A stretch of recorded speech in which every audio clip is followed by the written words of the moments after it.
Show yourself, Jedi.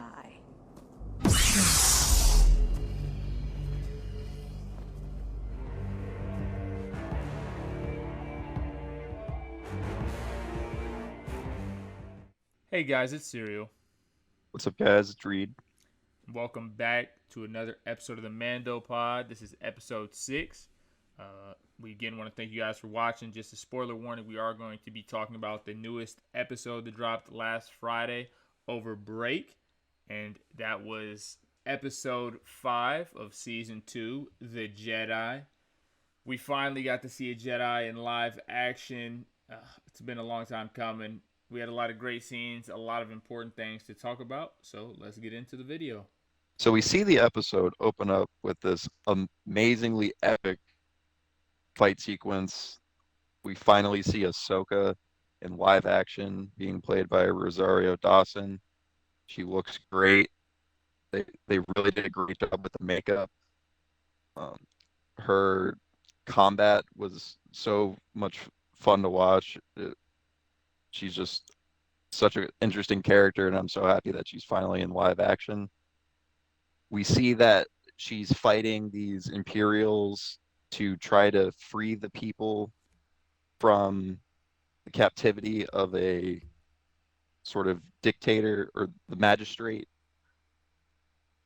We also learn that there's some sort of information that she's seeking from the magistrate that actually turns out to be a pretty big thing down the line.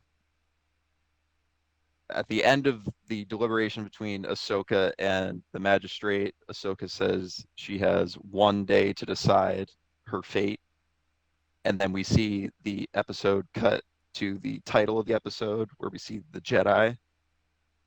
The Jedi could be referring to Ahsoka. However, Ahsoka herself has declared that she is not a Jedi in multiple occasions on both Clone Wars and Rebels. The Jedi could also be referring to the child and the path that he's taken. After that, we cut to Mando and the child in the ship arriving at the planet of Corvus. The child is trying to get his little ball from the gear of the ship. He uses the force to get it. After that, Mando lands at the planet of Corvus to sort of seek out the area, see what's going on. He notices that this first planet doesn't have many living trees left. Mando and the child move towards the city where Ahsoka initially was fighting at the beginning of the episode. The mercenary at the top of the gate notices that Mando is part of the guild and is also a bounty hunter. So that works for him in his eyes to allow him into the city. We see Mando walk through a city of just scared people, scared citizens of the city.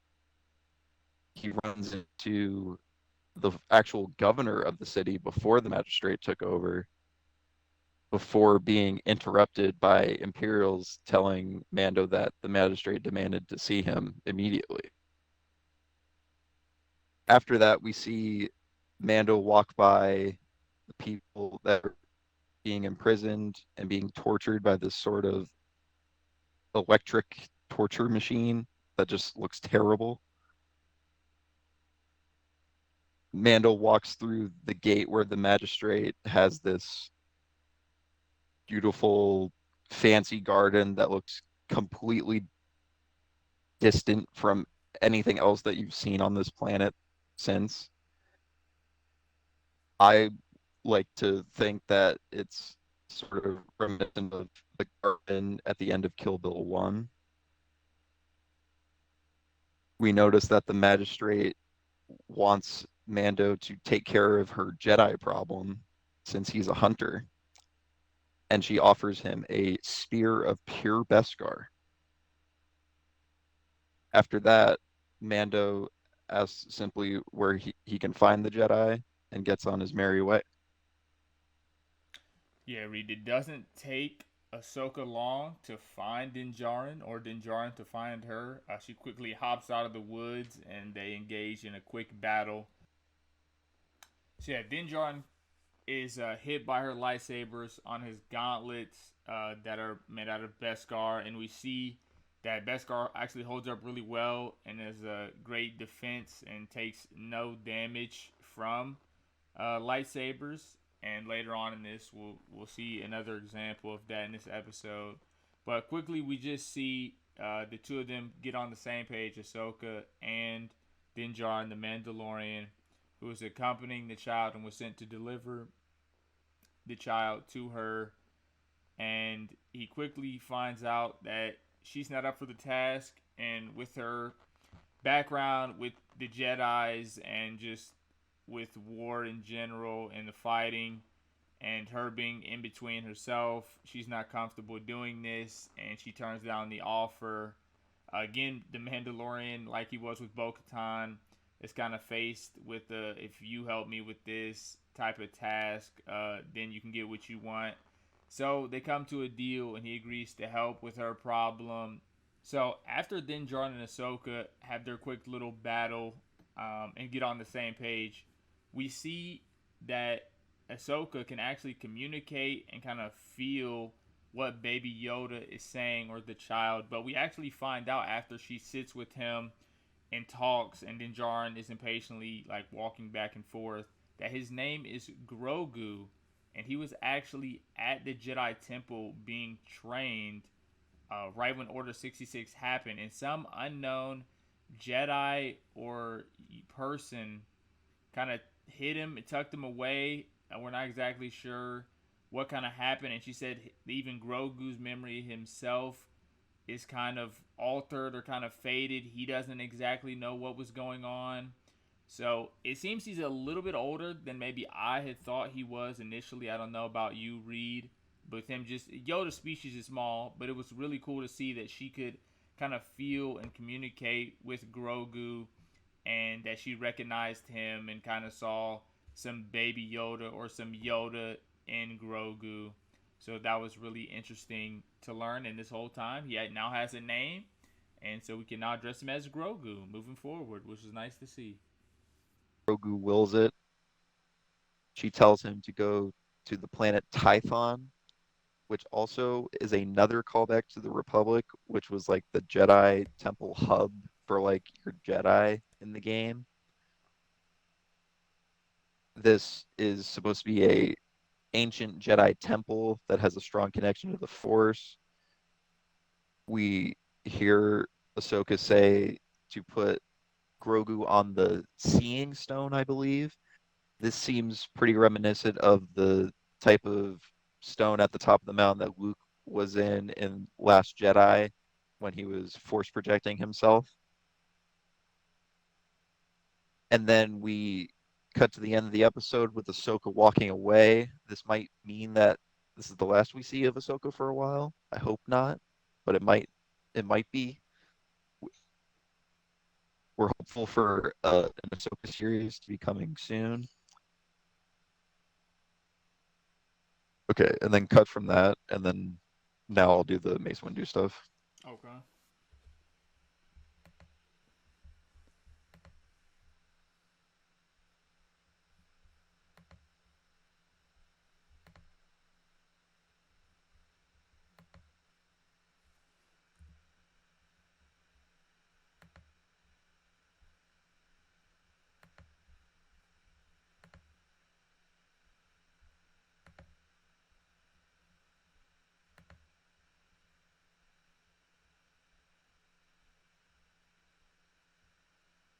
Am I good to record?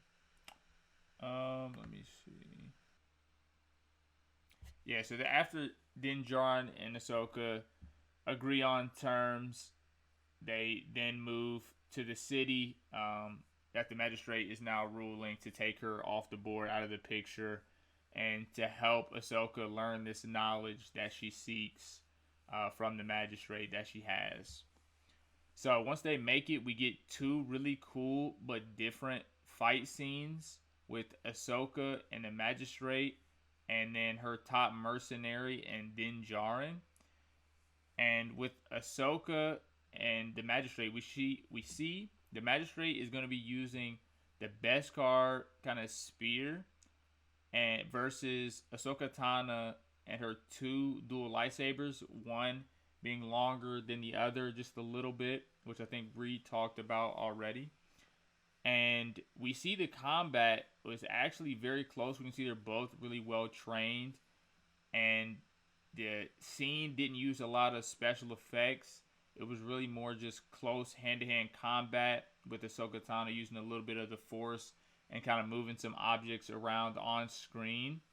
But we actually see the Magistrate fight very, I would say, bravely, very disciplined, and you could tell the Magistrate had a lot of training herself, disarming Ahsoka Tano from one of her lightsabers that goes off into the water, and then we get a nice kind of one-on-one, spear lightsaber, and we see Ahsoka Tano is just too good, just too disciplined in her training, and just she has too much desire on her mission to be stopped now. And we see her with lightsaber up to neck of the Magistrate, and you could feel it in the air, just a wall over with Din Djarin in the top mercenary. And the top mercenary, he kind of tries to trick Din Djarin, but this time we see, a few times so far in the past two seasons of The Mandalorian, we've seen Din Djarin not have the most common and practical sense and kind of let his guard down. But we see here this time he's learning. Yet he's not repeating the same mistake. He knows this guy probably isn't going to be peacefully putting his weapon down. And although the guy does try to get the best of Din Djarin's just too quick on his feet and too quick to his trigger, and quickly puts an end to him. And we don't see the Magistrate get killed, but we can assume off screen that Ahsoka does wipe her off the board as well. So mission complete on both sides there. And at the very end, we see a droid try to come up over a building and get the best of Din Djarin. But again, Din Djarin too quick to the trigger.